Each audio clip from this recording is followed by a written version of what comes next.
Professor Silva Bahendeka umuhango kandi omutendeki w'abashaho b'endwara ezitakuturirana nk'omuringo gumwe gw'okugarura abanyashema bwanyuma y'okushanga ngu omuhendo gw'abarwaire endwara ezitarikuturirana nigweyongyera bwashiisha bwira akataho empenda aho abahango barikurenga 8 omu kucondooza batandikaho ihuriro.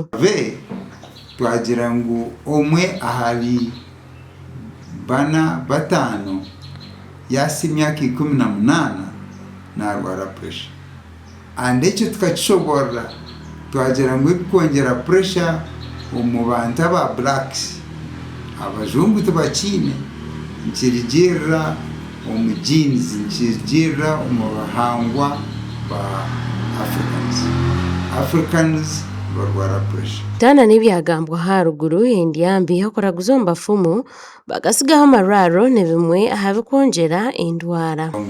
Ebwarya biringaniire na size yawe. Omuntu kurya kwenda ngu obaruke akuba wabirebera izooba tikiine mugasho.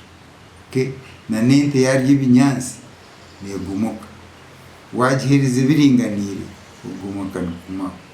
So nitugira ngu ebyokurya nukwe mwabihinga birya ebiringaniire tikikwetaga ngu obirye obimareho. Batandika kweragurira abandi hati nibiruka baza omu kitagata nateekateka nakukira pressure ninga cancer ninga diabetes abandi basalamu kuza omu bafumu konka nga babatungire okuhaburwa twatukoze research tukamanya exactly ekikuba affectinga tukabahabura kurungi ngira ntuza kubasa kucendeeza abirwire bikuteganisa abantu. Aho nabo bashobora kw'ekirooto n'okureebuka ngu kutaana n'okutereeza ebyobuheereza omu marwariro go n'omu Rushema hiine kutaho ihuriro y'okugarurira abarwaire busha. Gurize na dore emwe nikyo ekigambo twende ekatandika okugira ngu nitwenda abantu ba Shema district bareke kushashura esente baza kuraguza.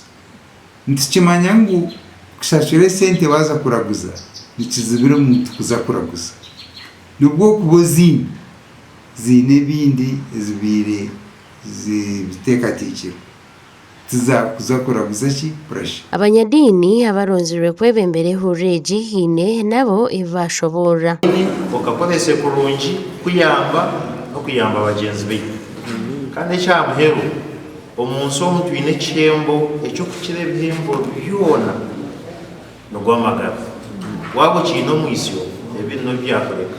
Bwenu hati nibasaba twena tukwatanise hamwe kandi omuntu agenda ondiijo amatu agategeje deru ebyo ebikuruga omuri ogu ebikwiza kuba nibitambira biitu bigatambira abaana biitu n'abaishukuru biitu ebyo byatambira.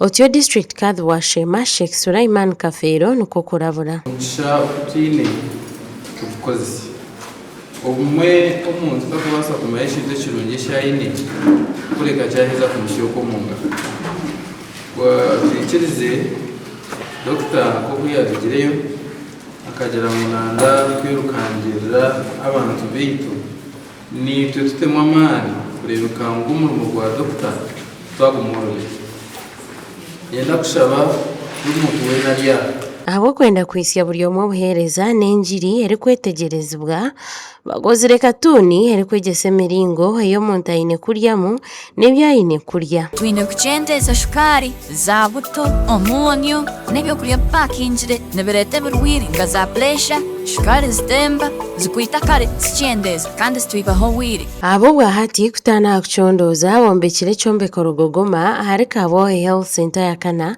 kuyamba aha kwisya obuheereza otiireho na programu eyatweragurize aho barikwenda buri munyashema yatamu doora emwe ebaase kugarurira abarwaire.